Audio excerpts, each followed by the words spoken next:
Hi everyone, welcome to Trax Gaming and to episode 8 in hunting tokens, but unfortunately I'm not going to hunt for tokens in this episode because what happened, I decided to leave my main guild and to transfer all my characters into my banking guild in order to get my auctions and crafting run very fast and very smooth.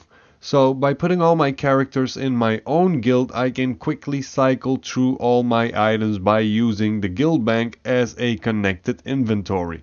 So with this I can set up my auctioning and shopping operations very quickly on my original banking character by using TSM. So for this episode we are going to view how to install and set up Trade Skill Master and go over the basic principles that you need to know to get started.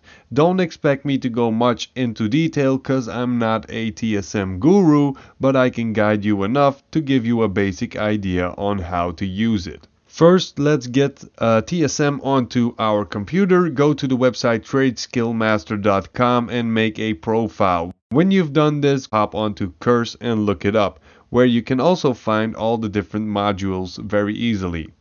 The second thing you'll need is the Trade Skill Master application. This program is going to keep your database up to date.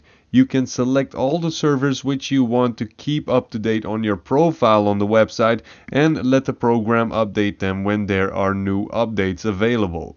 This will keep your database up to speed with all the prices and auctions in the auction house. Otherwise, you're running the risk of looking over possible sales and thereby possible profit. First thing we see when we open TSM is the startup screen with some basic info of all the official modules. Then Inventory Viewer speaks for itself, shows everything you have in any slot bag or bank on the characters you have.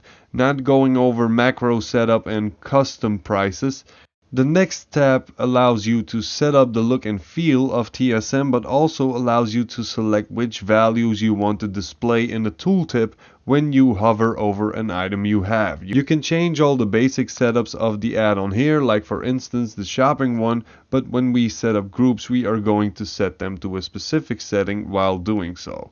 So first we have to make a group. The example I'm going to use is my Profession Crafts group. This one speaks for itself. It is the group I'm using now for everything I can craft and want to sell with my professions. So what you do is select items and add everything you want to include in a post scan to the list. Everything you have in your bags will show up on the list in order to add them. And with operations you can select a specific operation which will be applied to the group, like auctioning, crafting, mailing, buying, vending, or warehousing the items in the list. More info about that after import and export. With import you can import a item ID list which you can find all over the internet, or export the IDs into a string of the items you have put in your list. Jumping on to operations, first let's check out auctioning, and you will have to create one by naming one. The example we are going to use is my crafted sales operation. You can choose the duration of the auctions you post between the standard 12, 24 and 48 hours. Post cap means how many of the same items you want to post, like for example 5 enchant rings, binding of intellect. I don't want to post it 20 times, so my cap is set to 5. Stack size, which is obvious, not going to post my post cap as stacks of 5s, but I'm going to post them as stacks of 1. When you are posting regions like ore, leather and herbs, you can choose how big the stack is you are going to post, up to the maximum of 200. Keep quantity. Well, you're going to keep a certain amount of items in your bag for safekeepings or personal use. So it starts counting how many items you can post from that point. Max expires. This will not let you automatically post an item which has expired for X amount of times. Basically to draw your attention to it, to make it clear there's something wrong and it needs your attention. Bit percent. automatically sets the bid price to a certain percentage of what your buyout price is, saving you some time. Minimum price, I'm using 90% DB market, which is the lowest price at where I'm going to post an item to undercut my competitors. When items are below 90% of the market value according to the TSM database, this will not be posted.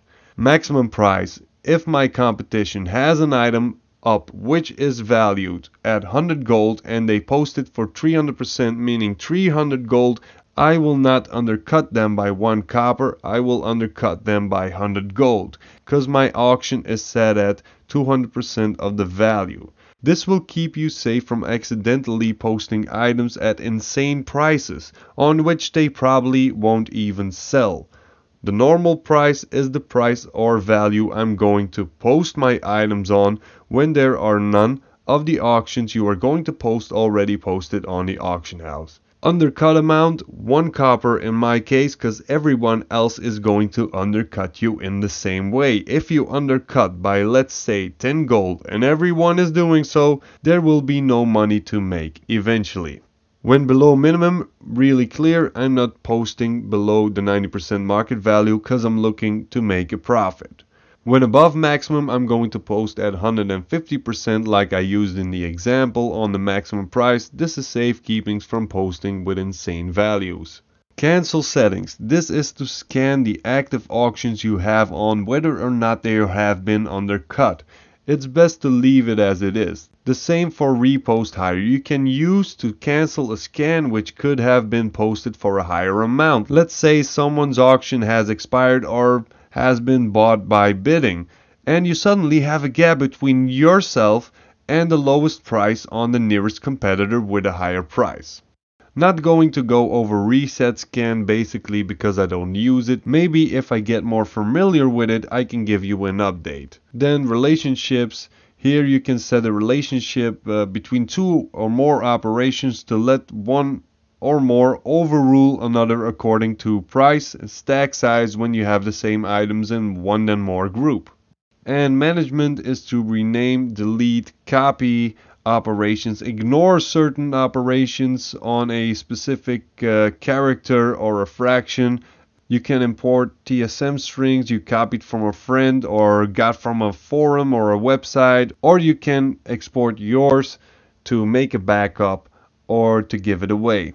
Mailing is to set up automatic grouping, like you want to send all your regions to another character, you can do this with one push of the button. Shopping. Here you can set a group which scans the auction house for a specific list you made, and you can choose to show all your items below a certain value or to overrule them all again by selecting the option show above price.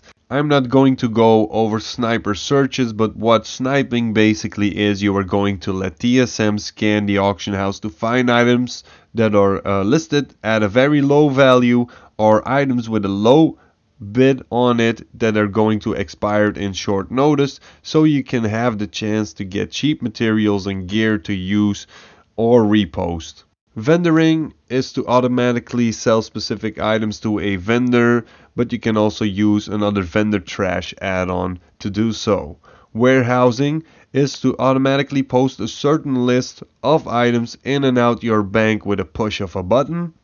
Accounting simply keeps track of all statistics of what you have been doing, buying, selling, vendoring, reposting, repairing, and so on. Crafting, the only thing you really need to know is how to set the price of Blood of Sargeras so you can get the profit value in your profession screens. You look up Blood of Sargeras and you add the value of what it's worth to you. I use the minimum value of Felslate, or what Felslate is worth on my server. When you trade 1 Blood of Sargeras at the Blood Trader in Dalaran, she will give you 5 Felslate. Worth a minimum price of 40 gold, 5 times 40 gold is 200 gold. This will be added in the total cost of all materials. So if you need 2 bloods, it will add 400 gold in my case. If you don't fill this in, TSM is not going to display a possible profit in your profession screen. Now let's see the shopping operation at work. Open the auction house, choose shopping, run the scan you want. I'm using my Tome of Illusion scan, and there it goes. displays everything I need to craft my Tomes of Illusions, ordered by the percentage of the max price, and it's showing even higher values because I selected the show above max price option.